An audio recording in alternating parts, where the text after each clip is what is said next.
Sudhagad education सोसायटीचे पूर्व प्राथमिक, प्राथमिक, माध्यमिक व उच्च माध्यमिक विद्यालय कळंबोली मराठी.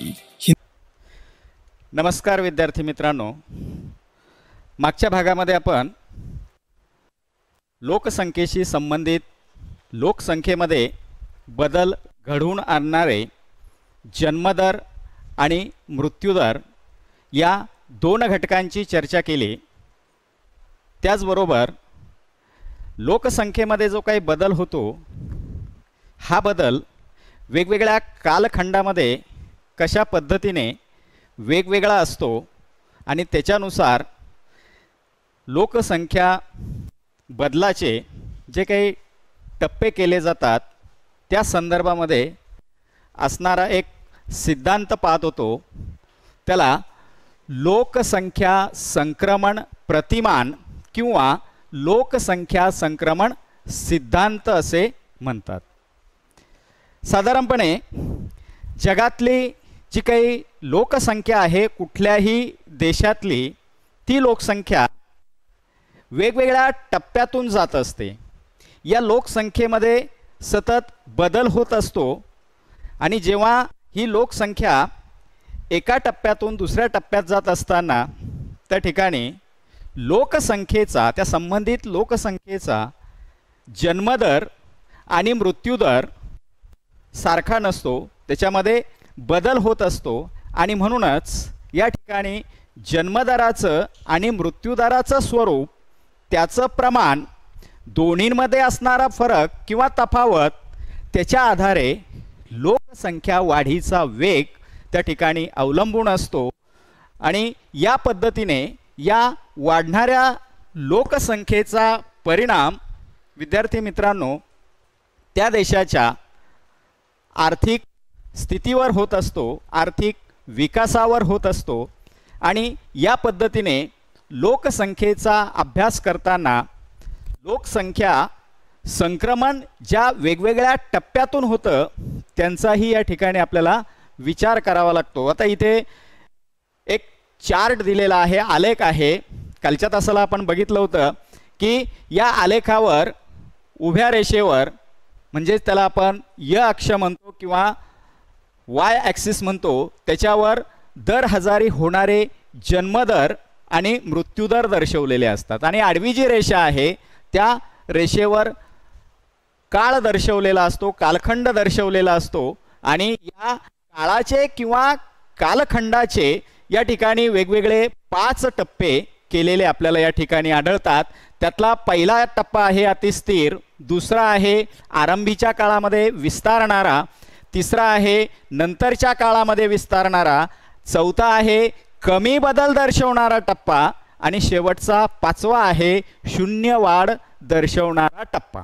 असे हे 5 टप्पे लोकसंख्या वाढीचे या सिद्धांतामध्ये सांगितले जातात. आता या आकृतीचं जर आपण निरीक्षण केलं तर या ठिकाणी आपल्याला अगदी सहज स्पष्टपणे त्या ठिकाणी सांगता येईल की कोणत्या टप्प्यामध्ये कशा पद्धतीने वाढ झाली, किती प्रमाणात वाढ झाली. या आकृतीचं निरीक्षण करून त्या ठिकाणी इथे त्याच्या खाली जे काही प्रश्न दिलेले आहेत त्या प्रश्नांची उत्तरं आपल्याला द्यायची आहेत. त्या प्रश्नांची उत्तरं आपण कालच्या भागामध्ये त्या ठिकाणी बघितलेले आहेत. तर या प्रत्येक टप्प्याचा सविस्तर विचार आज आपण या ठिकाणी करणार आहोत. लोकसंख्या वाढीचे जे प्रमुख टप्पे आहेत त्यातला पहिला सुरुवातीचा जो टप्पा आहे तो टप्पा म्हणजे अतिस्थिर टप्पा. विद्यार्थी मित्रांनो, कुठल्याही देशाची लोकसंख्या ही वेगवेगळ्या टप्प्यातून जाते. या टप्प्यांमधला जो सुरुवातीचा भाग असतो तिथे लोकसंख्या वाढ जी आहे ती अतिशय स्थिर असते किंवा लोकसंख्या वाढीचं प्रमाण जे आहे ते अतिशय कमी असतं. ते का कमी असतं? कारण लोकसंख्या वाढीवर, लोकसंख्येच्या बदलावर कोणते घटक परिणाम करतात त्याच्यावर चर्चा आपण केलेली आहे. लोकसंख्या बदलाचे जे प्रमुख 2 घटक आहेत, जन्मदर आणि मृत्यूदर, त्याचं प्रमाण कसं आहे त्याच्यानुसार त्या ठिकाणी लोकसंख्येत होणारा बदल अवलंबून असतो. आणि या पहिल्या टप्प्याचा जर आपण विचार केला तर मगाशी आपण जो चार्ट बघितलात त्यातलाच हा पहिला टप्पा आपण या ठिकाणी घेतलेला आहे. त्या टप्प्याचं निरीक्षण केलं तर आपल्या अगदी सहजपणे लक्षात येईल की या आकृतीमध्ये दाखवलेला हा वरची रेषा म्हणजे जन्मदर आणि त्याच्या खाली काळी असणारी रेषा म्हणजे मृत्यूदर. या दोन्ही रेषा ज्या आहेत त्या रेषा या शून्यापासून बऱ्याच वरती आहेत. म्हणजे साधारणपणे 38 ते 40 या दरम्यान या रेषांचं लोकेशन आहे. याचाच अर्थ काय होतो की या पहिल्या टप्प्यामध्ये हा जो पहिला टप्पा आहे अतिशय स्थिर टप्पा, या टप्प्यामध्ये जन्मदर आणि त्याच्या खाली असणारा मृत्यूदर हे दोनही जास्त आहे. तर दोन्हीही जास्त आहे लक्षात घ्या, पण लोकसंख्या वाढत नाही. बरोबर, जन्मदर खूप जास्त आहे पण लोकसंख्या वाढते का? नाही वाढत. का वाढत नाही? कारण इथे मृत्यूदर सुद्धा जास्त आहे. याचा अर्थ काय होतो की जन्माला जरी जास्त लोक येत असतील, जास्त बालकं जन्म घेत असतील तरी मरणाऱ्यांची संख्या पण कमी नाहीये. मग कशी लोकसंख्या वाढणार? बरोबर आहे ना. म्हणजे या ठिकाणी जन्मदर आणि मृत्यूदर हे दोनही घटक या पहिल्या टप्प्यामध्ये जास्त असल्यामुळे त्या ठिकाणी लोकसंख्या वाढीचा हा जो काही आलेख आहे तो आपल्याला स्थिर दिसतो. तो असा इकडे वरती गेलेला नाहीये. ही जी रेषा आहे ती रेषा या ठिकाणी सरळ आहे, म्हणजे लोकसंख्या तिथली स्थिर आहे, जास्त वाढत नाही. या पद्धतीने आता इथे जन्मदर जास्त आहे कारण या पहिल्या टप्प्यामध्ये जे लोक आहेत, लोकसंख्या असते, त्या लोकसंख्येमध्ये अशी धारणा असते की कुटुंबामध्ये अधिक अपत्य असलेलं चांगलं. ही त्या लोकांची धारणा असते. साधारणपणे या लोकसंख्येचा आर्थिक स्तर जो आहे तो निम्न असतो, खालावलेला असतो. शैक्षणिक पातळी त्या ठिकाणी खालची असते किंवा शैक्षणिक पातळी जी आहे ती उंचावलेली नसते. शिक्षणाचा अभाव असतो आणि त्याच्यामुळे या ठिकाणी त्यांच्या ज्या काही रूढी, परंपरा, चालीरीती, अंधश्रद्धा आहेत त्याचा पगडा या लोकसंख्येवर प्रचंड असल्यामुळे इथे कुटुंब विस्ताराला महत्त्व दिलं जातं आणि म्हणूनच या पहिल्या टप्प्यामध्ये आपल्याला लोकसंख्येचा जन्मदर त्या ठिकाणी जास्त असतो, जास्त आढळतो. परंतु इथे मृत्यूदर सुद्धा जास्त आहे. बघितलंय आपण. का जास्त आहे? कारण या समाजामध्ये किंवा या लोकसंख्येला ज्या काही आरोग्यविषयक सुविधा आवश्यक आहेत त्या उपलब्ध नसतात. वैज्ञानिक किंवा तांत्रिक प्रगती झालेली नसते. वैद्यकीय सेवांचा त्या ठिकाणी अभाव असतो. वेगवेगळे साथीचे आजार, साथीचे रोग, त्याच्यामध्ये मरणाऱ्यांची संख्या त्या ठिकाणी जास्त असते. भूकबळींची संख्या जास्त असते. कुपोषणामुळे मृत्युमुखी पडणाऱ्यांची संख्या जास्त असते आणि या सगळ्याचा परिणाम हा शेवटी मृत्यूदरावर होतो आणि म्हणून या पहिल्या टप्प्यामध्ये मृत्यूदर सुद्धा जास्त असतो आणि म्हणूनच इथली लोकसंख्या जी आहे ती बऱ्याच अंशी स्थिर असते. अतिशय स्थिर टप्पा म्हणून या ठिकाणी हा पहिला टप्पा ओळखला जातो. त्यानंतर लोकसंख्या संक्रमणातला दुसरा टप्पा आहे तो म्हणजे आरंभीच्या काळात विस्तारणारा टप्पा, म्हणजे सुरुवातीचा काळ. त्याचा ग्राफ या ठिकाणी दिलेला आहे बघा. म्हणजे इथून या ठिकाणी हा दुसरा टप्पा सुरू होतो. म्हणजे या दोन रेषा या पद्धतीने त्या ठिकाणी दुसऱ्या टप्प्यामध्ये बदललेला आहे, त्यांच्यामध्ये बदल झालेला आहे. याचा अर्थ जन्मदर आणि मृत्यूदर या दोन्हींमध्ये असणारा फरक जो आहे तो वाढत गेलेला आहे, स्प्रेड झालेला आहे. बघा इथे दोन्हींमधलं अंतर, या दोन रेषांमधलं अंतर आपल्याला कमी दिसतंय आणि पुढे या ठिकाणी हा जो मृत्यूदर आहे हा कमी झालेला आहे. पण इथे जन्मदर मात्र कमी झालेला नाही, तो बऱ्याच अंशी स्थिर आहे. म्हणजे या दुसऱ्या टप्प्यामध्ये आपल्याला काय सांगता येईल की दुसऱ्या टप्प्यामध्ये जन्मदर स्थिर असून मृत्यूदर या ठिकाणी खाली आलेला आहे, मृत्यूदर कमी झालेला आहे. आणि त्याच्यामुळे झालं काय की दोन्हींमध्ये असणारं जे अंतर आहे ते वाढलेलं आहे. आणि नियम काय आहे की दोन्हींमध्ये फरक जेवढा जास्त असेल, दोन्हींमध्ये अंतर जेवढं जास्त असेल, जन्मदर आणि मृत्यूदर, तेवढा लोकसंख्या वाढीचा वेग जास्त असतो. आणि म्हणूनच या ठिकाणी इथून लोकसंख्या वाढायला सुरुवात होते दुसऱ्या टप्प्यामध्ये. आणि या पद्धतीने लोकसंख्या वाढीचा वेग या दुसऱ्या टप्प्यामध्ये प्रचंड असतो, जास्त असतो. याचं कारण म्हणजे या दुसऱ्या टप्प्यामध्ये आधुनिक तंत्रज्ञान, वैज्ञानिक विकास त्या ठिकाणी झालेला असतो आणि त्याचा परिणाम हा वेगवेगळ्या मानवी सेवांवर होतो, मानवी सुविधांवर होतो. वैद्यकीय सुविधा, शिक्षणाच्या सुविधा, वाहतुकीच्या सुविधा, त्याच पद्धतीने मनुष्याचे जे काही महत्त्वाचे व्यवसाय आहेत त्या व्यवसायांमध्ये बदल होतो. या दुसऱ्या टप्प्यामध्ये प्रामुख्याने प्राथमिक व्यवसायांबरोबरच द्वितीय आणि तृतीय व्यवसायांना सुद्धा त्या ठिकाणी सुरुवात झालेली असते. आणि त्याचा परिणाम काय होतो की लोकांचं आर्थिक उत्पन्न वाढतं. वैद्यकीय सुविधा विकसित झाल्या की लोकांना त्या ठिकाणी वैद्यकीय सेवांमुळे उपचार उपलब्ध होतात आणि त्याच्यामुळे हा मृत्यूदर जो आहे तो वेगाने खाली येतो, पण जन्मदर कमी होत नाही. आणि एकंदरीत या दोन्ही गोष्टींमुळे, या दोन्ही घटकांमुळे या टप्प्यामध्ये लोकसंख्या जी आहे ती लोकसंख्या प्रचंड वेगाने किंवा झपाट्याने त्या ठिकाणी वाढत असते. मग अशा या दुसऱ्या टप्प्यामध्ये प्रामुख्याने जगातले जे काही विकसनशील देश आहेत, जे जास्त लोकसंख्येचे आहेत, त्या देशांचा समावेश या दुसऱ्या टप्प्यामध्ये होतो. त्याच्यामध्ये प्रामुख्याने कांगो, बांगलादेश, नायजर, युगांडा आणि या व्यतिरिक्त जे विकसनशील राष्ट्र आहेत, ज्यांची लोकसंख्या जास्त आहे, ते देश या दुसऱ्या टप्प्यामध्ये समाविष्ट होतात. पहिला टप्पा आपण या ठिकाणी बघितला. त्या पहिल्या टप्प्यामध्ये आज जगातला कुठलाही देश नाही, कारण जगातल्या सगळ्या देशांनी हा पहिला टप्पा ओलांडलेला आहे. म्हणजे आज जगात कुठलाच देश तुम्हाला या पहिल्या टप्प्यामध्ये सापडणार नाही, आढळणार नाही. कारण जगात बहुतांशी राष्ट्रांमध्ये कमी अधिक प्रमाणामध्ये औद्योगिक प्रगती झाली, वैज्ञानिक प्रगती झाली, तांत्रिक ज्ञानाचा प्रचंड विकास झाला, उद्योगधंदे सुरू झाले, व्यापार सुरू झाला, लोकांची आर्थिक स्थिती सुधारली, देशाची आर्थिक स्थिती सुधारली, लोकांचं जीवनमान उंचावलं आणि त्याच्यामुळे या ठिकाणी मृत्यूदर, जन्मदर जो आहे मृत्यूदर तो कमी झाला.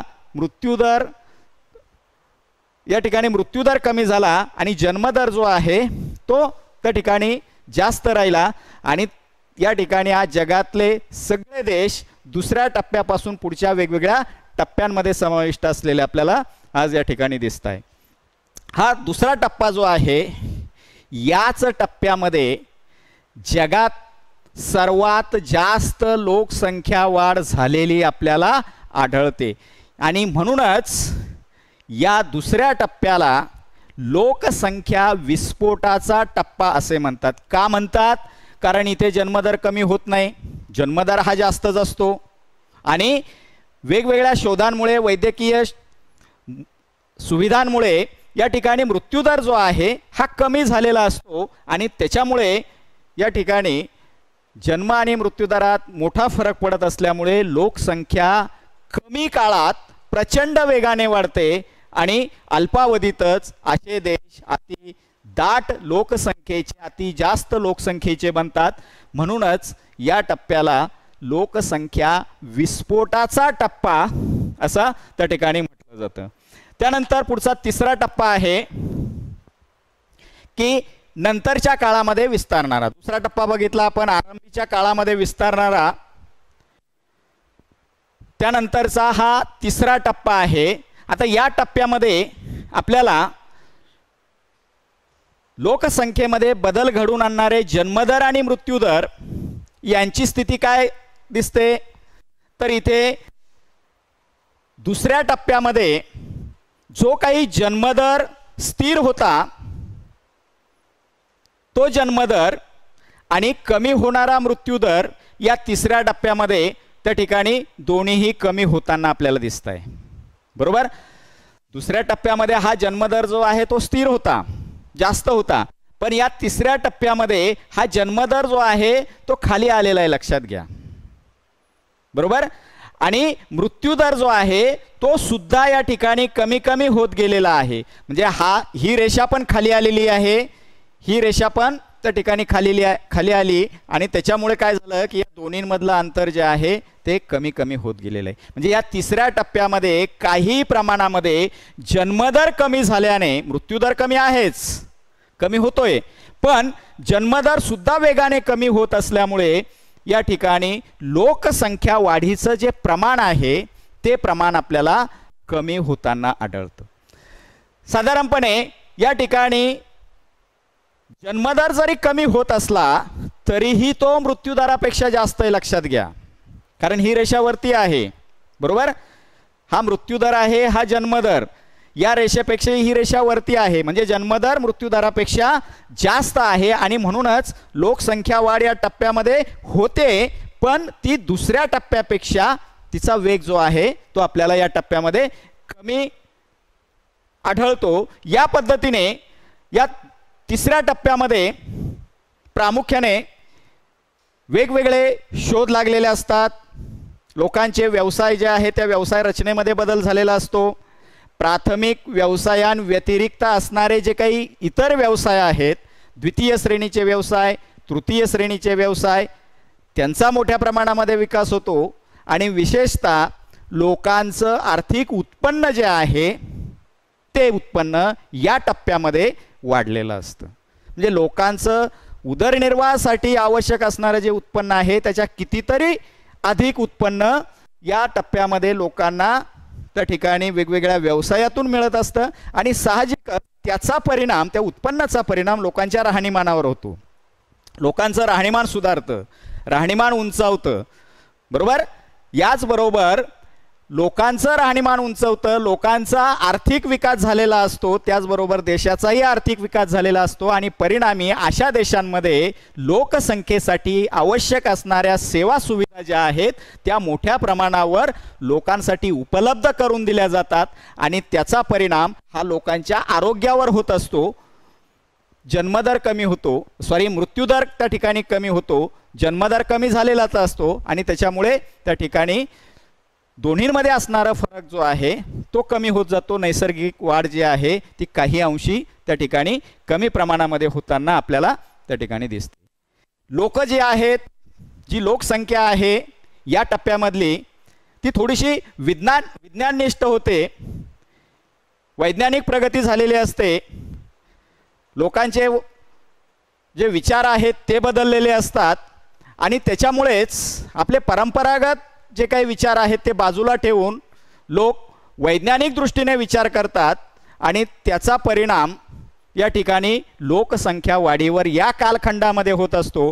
कारण लोकांना लोकसंख्या वाढीचे दुष्परिणाम या काळामध्ये पटलेले असतात आणि म्हणूनच पूर्वीच्या काळी लोकांमध्ये असणारा जो काही समज आहे, मोठं कुटुंब, चांगलं कुटुंब, तो दृष्टिकोन बाजूला राहतो या टप्प्यामध्ये आणि लहान कुटुंब, सुखी कुटुंब हा विचार त्या ठिकाणी पुढे येतो. त्यातून कुटुंब नियोजनाचं जे शासकीय उद्दिष्ट आहे ते उद्दिष्ट या टप्प्यामध्ये पूर्ण होताना आपल्याला दिसतं. शासकीय पातळीवर प्रयत्न केले जातात देशाची लोकसंख्या कंट्रोल करण्यासाठी, वाढ रोखण्यासाठी. कुटुंब त्या ठिकाणी कुटुंबामधील सदस्य जे आहेत, संख्या जी आहे ती मर्यादित राहण्यासाठी प्रयत्न केले जातात आणि त्याच्यामुळे कुटुंबांचा आकार जो आहे तो या टप्प्यामध्ये लहान होत जातो. या पद्धतीने या तिसऱ्या टप्प्यामध्ये असेच देश येतात की जे देश विकसनशील टप्प्यातून विकसित टप्प्याकडे वाटचाल करतात. जे देश आज विकसनशील आहेत आणि त्यांची वाटचाल कुठे सुरू आहे? विकसित राष्ट्रांकडे. अशा देशांचा समावेश त्या ठिकाणी या तिसऱ्या टप्प्यामध्ये होतो. उदाहरणार्थ या ठिकाणी दिलेला आहे चीन.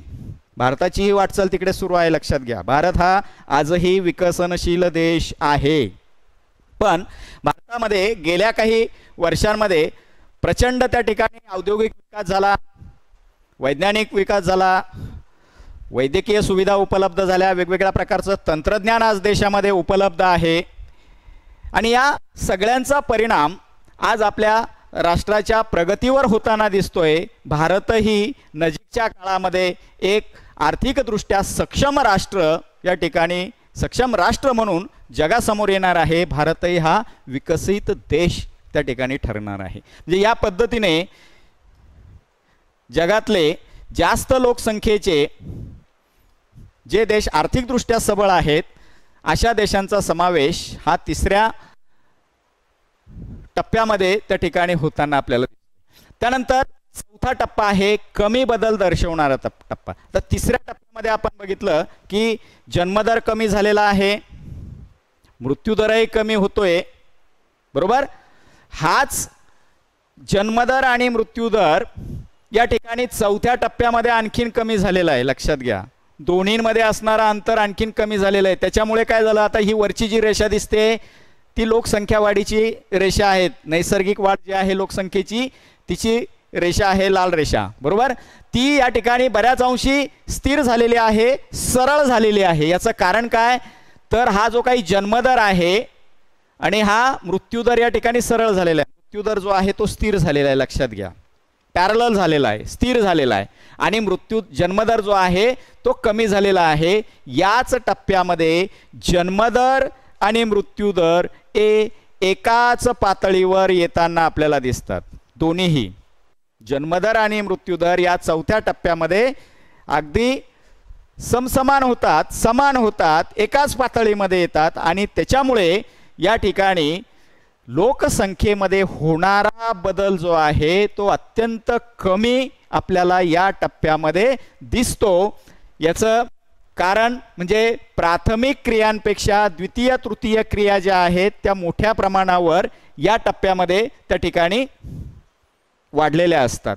लोकांचा वैज्ञानिक दृष्टिकोन त्या ठिकाणी उंचावलेला असतो, लोकांचं आरोग्य उत्तम असतं आणि त्याचा परिणाम या ठिकाणी या लोकसंख्येवर होतो. आता इथे जन्मदर कमी झाला याचा अर्थ लहान गट जो आहे बालगट, त्या बालगटाचं प्रमाण सुद्धा या लोकसंख्येमध्ये कमी आहे. बरोबर, मृत्यूदर स्थिर झाला, मृत्यूदर त्या ठिकाणी कमी झाला, याचा अर्थ वयोवृद्ध गटांचं प्रमाण सुद्धा या संख्येमध्ये आपल्याला बरंच आढळतं. या पद्धतीने या ठिकाणी लोकसंख्येमध्ये थोडासा बदल, अल्पसा बदल या चौथ्या टप्प्यामध्ये त्या ठिकाणी होतो.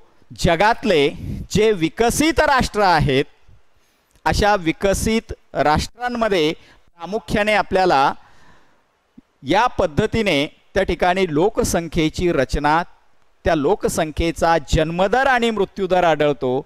असे वेगवेगळे देश या ठिकाणी या चौथ्या टप्प्यामध्ये आज आपल्याला आढळतात. त्यातलं एक उदाहरण म्हणजे संयुक्त संस्थाने. उत्तर अमेरिकेतला विकसित देश, तिथली लोकसंख्या आज या चौथ्या टप्प्यामध्ये आहे.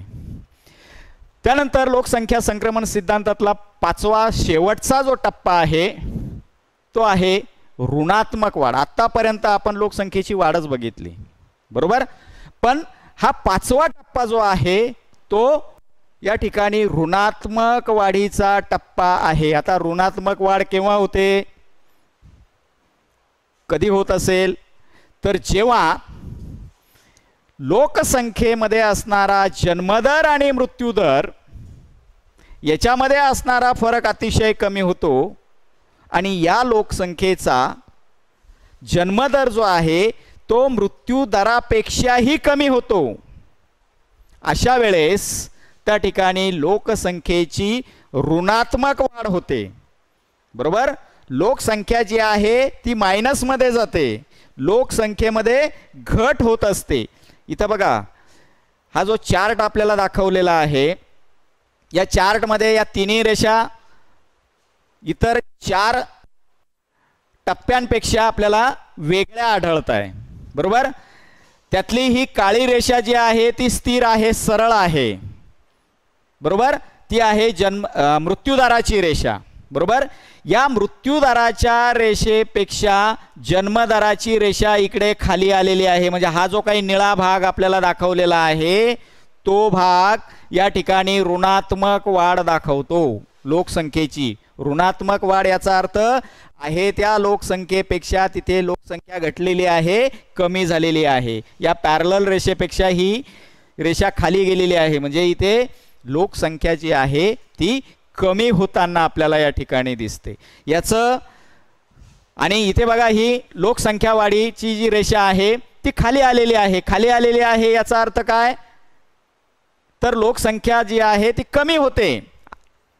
इथली लोकसंख्या जास्त आहे पण इथली पुढची लोकसंख्या जी आहे ती कमी होताना आपल्याला दिसते. का, मृत्यूदर जो आहे त्याच्यापेक्षा जन्मदर जो आहे तो या ठिकाणी कमी झालेला आपल्याला त्या ठिकाणी पाहायला मिळतो.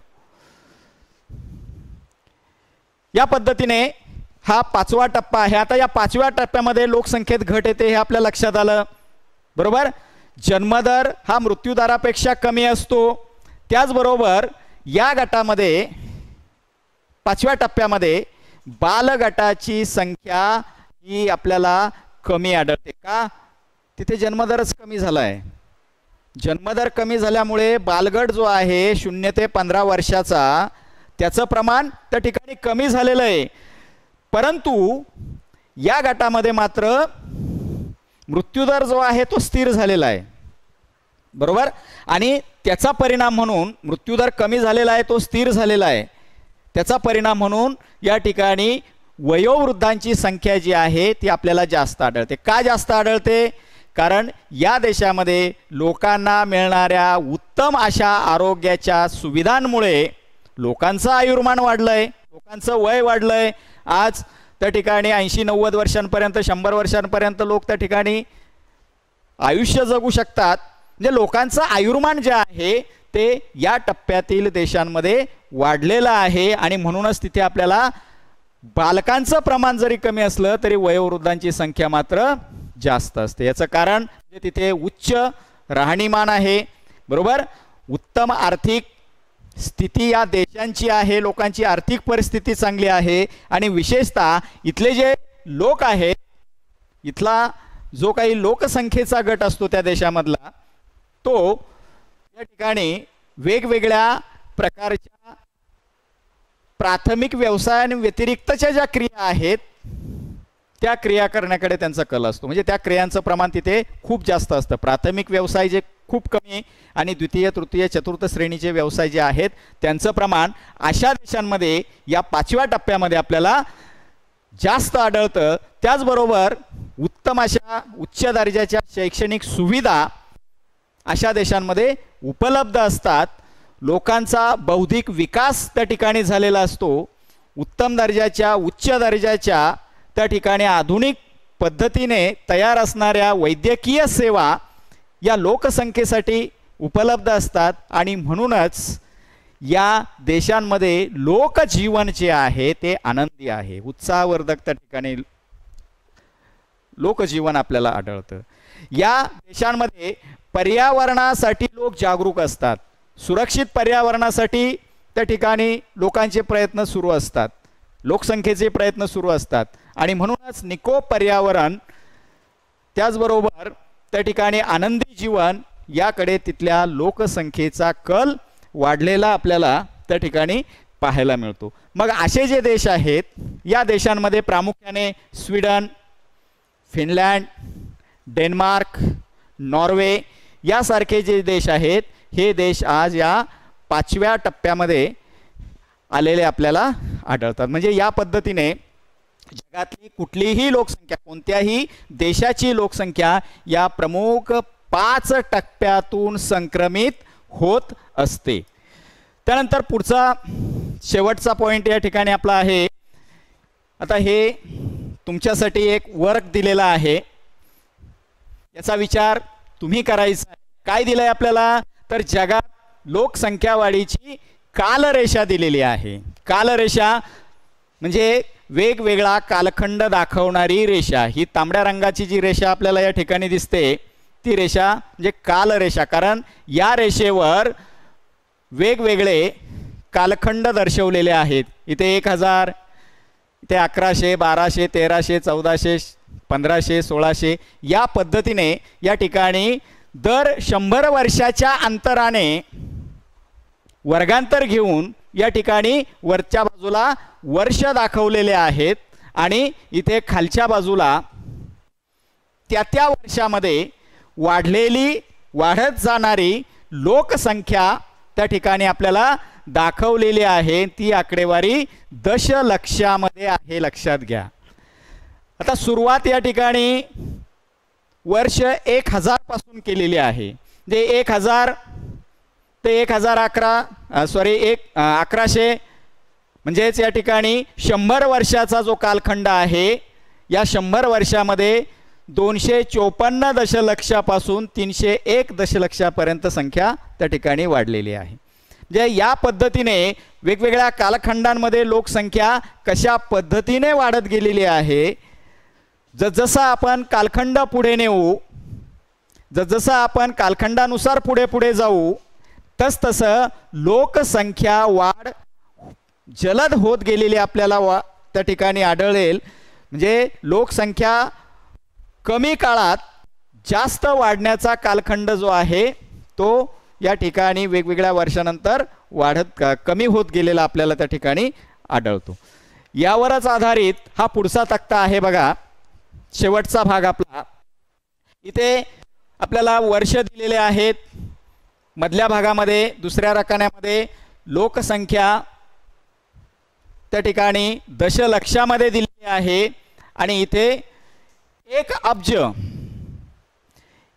अब्ज लोकसंख्या होण्यासाठी त्या ठिकाणी साधारणपणे किती वर्ष लागलेत, किती वर्षाचा काळ लागला, ते वर्ष या ठिकाणी आपल्याला दिलेले आहेत. आता काय दिसतंय आपल्याला या ठिकाणी की इथे पहिलाच भाग आहे बघा, ख्रिस्तपूर्व 10,000. विद्यार्थी मित्रांनो, पृथ्वीवर लोकांची मानवी जीवनाची उत्पत्ती झाली, त्यानंतर हळूहळू जगामध्ये लोकसंख्या वाढत गेली, बरोबर. आता इथे ख्रिस्तपूर्व म्हटलेलं आहे. ख्रिस्तपूर्व याचा अर्थ पृथ्वीवर जगामध्ये येशू ख्रिस्ताचा जन्म ज्या वर्षी झाला ते वर्ष ख्रिस्त जन्माचं वर्ष म्हणून ओळखतात. मग ख्रिस्त जन्माच्या वर्षाच्या अगोदरचा जो काही पाठीमागचा काळ आहे त्या काळाला आपण ख्रिस्तपूर्व कालखंड असे म्हणतो. आणि येशू ख्रिस्ताचा जन्म झाल्यानंतर तिथून पुढचा जो काही काळ आहे त्याला आपण ख्रिस्तोत्तर कालखंड असे म्हणतो किंवा इसवी सनानंतरचा काळ म्हणतो. म्हणजे हा जो काळ आहे तो इसवी सना अगोदरचा काळ आणि येशू ख्रिस्ताचं जे जन्माचं वर्ष आहे 1 ते वर्ष या ठिकाणी इसवी सन म्हणून आपण ओळखतो. म्हणजे इसवी सन कालगणनेला येशू ख्रिस्ताच्या जन्मापासून सुरुवात झाली, हे तुमच्या लक्षात आलं असेल. तर येशू ख्रिस्ताच्या जन्माच्या अगोदर पाठीमागचं 10,000 वर्षापूर्वीचा जर आपण विचार केला तर त्या वर्षामध्ये जगाची लोकसंख्या जी आहे विद्यार्थी मित्रांनो या ठिकाणी 0.5 कोटी म्हणजे 50 लाख इतकी होती, बरोबर. आता तिथे वाढण्यासाठी कालाचा जर आपण विचार केला तर तो अगोदरचा टप्पा असल्यामुळे त्या ठिकाणी काळ दर्शवलेला नाही. त्यानंतर इथे इसवी सन 1 पहिलं वर्ष येशू ख्रिस्ताच्या जन्माचं जे वर्ष आहे ते वर्ष या ठिकाणी आपण घेऊ. त्यावेळेस जगाची लोकसंख्या, संपूर्ण जगाची लोकसंख्या जी आहे ती 200 दशलक्ष इतकी होती. म्हणजे किती? 20 कोटी. संपूर्ण जगाची विचारात घेतोय आपण 20 कोटी लोकसंख्या. आणि ही 20 कोटी लोकसंख्या किंवा 200 दशलक्ष लोकसंख्या वाढण्यासाठी किती काळ लागला? वर्षात किती काळामध्ये वाढली ती? 10,000 वर्षांमध्ये वाढली. म्हणजे 50 लाखावरून ही लोकसंख्या त्या ठिकाणी 20 कोटीवर पोहोचली. म्हणजे 19.5 कोटी लोकसंख्या वाढण्यासाठी 10,000 वर्ष लागलेत, लक्षात घ्या. पुढचा टप्पा आहे इसवी सन 1000. म्हणजे या ठिकाणी इसवी सन 1 ते इसवी सन 1000 म्हणजे 1000 वर्षाचा काळ. या 1000 वर्षाच्या काळामध्ये जगाची लोकसंख्या झाली 300 कोटी 300 दशलक्ष. याचाच अर्थ 30 कोटी लोकसंख्या वाढली. काळ आहे 100, जे काळ कमी झाला. तिसरा टप्पा आहे 1750 50 म्हणजे 750 वर्षाचा काळ. या 750 वर्षाच्या काळामध्ये या ठिकाणी 30 कोटीवरून 80 कोटी लोकसंख्या झाली. म्हणजे 50 कोटी लोकसंख्या 750 वर्षामध्ये त्या ठिकाणी वाढली. 750 वर्षामध्ये 50 कोटीची भर या ठिकाणी पडलेली आहे. पुढच्या काळामध्ये आणखीन काळ जो आहे तो कमी झालेला आहे. 1750 ते 1850 100 वर्षाचा काळ आहे, लक्षात घ्या. या 100 वर्षाच्या काळामध्ये जगाची लोकसंख्या 1 अब्ज झाली. म्हणजे 100 कोटी लोकसंख्या झाली. 1000 दशलक्ष म्हणजे 100 कोटी म्हणजे 1 अब्ज लोकसंख्या केवळ 100 वर्षामध्ये त्या ठिकाणी झाली. म्हणजे काळ आणखीन कमी झालेला आहे. त्यानंतर 1850 ते 1930 किती वर्षाचा काळ आहे? 80 वर्षाचा काळ. या 80 वर्षामध्ये आणखीन 1 अब्जाने लोकसंख्या वाढली. म्हणजेच 1 अब्जावरून लोकसंख्या 2 अब्ज झाली. म्हणजे 200 कोटी लोकसंख्या या ठिकाणी या 80 वर्षामध्ये वाढलेली आहे. म्हणजे लोकसंख्या कशा पद्धतीने कमी काळात अधिक वाढत गेली ते अगदी स्पष्टपणे आपलं या चार्टच्या आधारे लक्षात येत आहे बघा. त्यानंतर 1962 वर्ष म्हणजे 1930 ते 1962 किती वर्ष झाले? 32 वर्ष. बरोबर. या 32 वर्षामध्ये लोकसंख्या आणखीन 100 कोटीने वाढली. 32 वर्षामध्येच. इथे 80 वर्षामध्ये 100 कोटी वाढली, इथे मात्र 32 वर्षामध्येच 100 कोटी लोकसंख्येची भर पडलेली. म्हणजे 300 कोटी लोकसंख्या या ठिकाणी झाली. पुन्हा आणखीन काळ पुढे कमी झालेला आहे बघा. 62 ते 75 किती वर्षाचा काळ आहे? 13 वर्षाचा काळ. या 13 वर्षामध्येच आणखीन परत 100 कोटीने लोकसंख्या वाढली. लक्षात घ्या. लोकसंख्या झाली 4 अब्ज म्हणजे 400 कोटी लोकसंख्या त्या ठिकाणी अल्पकालामध्ये म्हणजे 13 वर्षामध्ये त्या ठिकाणी वाढली. 100 कोटीची भर पडली. 1975 ते 1987 किती वर्षाचा काळ? 12 वर्षाचा काळ. 12च वर्ष. या 12 वर्षामध्ये आणखीन 100 कोटी लोकसंख्या वाढली. जी लोकसंख्या इथे 400 कोटी होती तीच लोकसंख्या इथे 500 कोटी झाली. 5 अब्ज. 5 अब्ज म्हणजे 500 कोटी झाली. लक्षात घ्या. तुम्हाला एक माहिती असेल, दरवर्षी आपण जगामध्ये 11 जुलै हा दिवस जागतिक लोकसंख्या दिवस म्हणून साजरा करतो. जागतिक लोकसंख्या दिन म्हणून साजरा करतो. का करतो? तर सर्वात कमी लोकसंख्या वाढीचा जो टप्पा आहे त्या टप्प्यामध्ये या ठिकाणी 11 जुलै 1987 11 जुलै 1987 या दिवशी जगाची लोकसंख्या बरोबर 500 कोटी झाली. आणि त्या 500 कोटी लोकसंख्येमुळे तो जो काही दिवस आहे तो दिवस आज आपण दरवर्षी जागतिक लोकसंख्या दिवस म्हणून साजरा करतो. म्हणजे या पद्धतीने 1987 नंतर पुढचं वर्ष घेतलेलं आहे 1999. किती वर्षाचा काळ? 12च वर्षाचा काळ. बरोबर. लोकसंख्या आणखीन 100 कोटीने वाढली. लोकसंख्या 600 कोटी इतकी झाली. 6 अब्ज लोकसंख्या झाली. कालावधी आहे 12 वर्षाचा. त्याच पद्धतीने 2010 हे वर्ष इथे आणखीन 1 वर्षाचा कालावधी कमी झालेला आहे. कालावधी 11 वर्षाचा आहे. या 11 वर्षामध्ये जगाची लोकसंख्या आणखीन 1 अब्ज वाढली. म्हणजे लोकसंख्या जी आहे ती 700 कोटी इतकी झाली. जे 7 अब्ज लोकसंख्या त्या ठिकाणी झालेली आहे. ही 2010ची आकडेवारी आहे. मागच्या चार्टमध्ये आपण बघितलं. आज जर आपण जागतिक लोकसंख्येचा विचार केला तर ही जागतिक लोकसंख्या आज 770 कोटी 770 कोटी किंवा त्याच्यापेक्षाही त्या ठिकाणी अधिक झालेली आहे. म्हणजे या पद्धतीने वेगवेगळ्या कालखंडामध्ये लोकसंख्या वाढीचं प्रमाण जे आहे ते बदलत गेलेलं आपल्याला त्या ठिकाणी आढळतं. लोकांच्या किंवा मानवी जीवनाच्या उत्पत्तीनंतर त्या ठिकाणी जसा काही काळ पुढे सरकत गेला तसतशी लोकसंख्या वाढ जी आहे ती जलद होत गेली आणि लोकसंख्या वाढीचा कालावधी जो आहे तो कमी होत गेला. या पद्धतीने विद्यार्थी मित्रांनो हे लोकसंख्या भाग हे प्रकरण या ठिकाणी संपलेलं आहे. धन्यवाद. पुन्हा भेटूया पुढच्या भागामध्ये.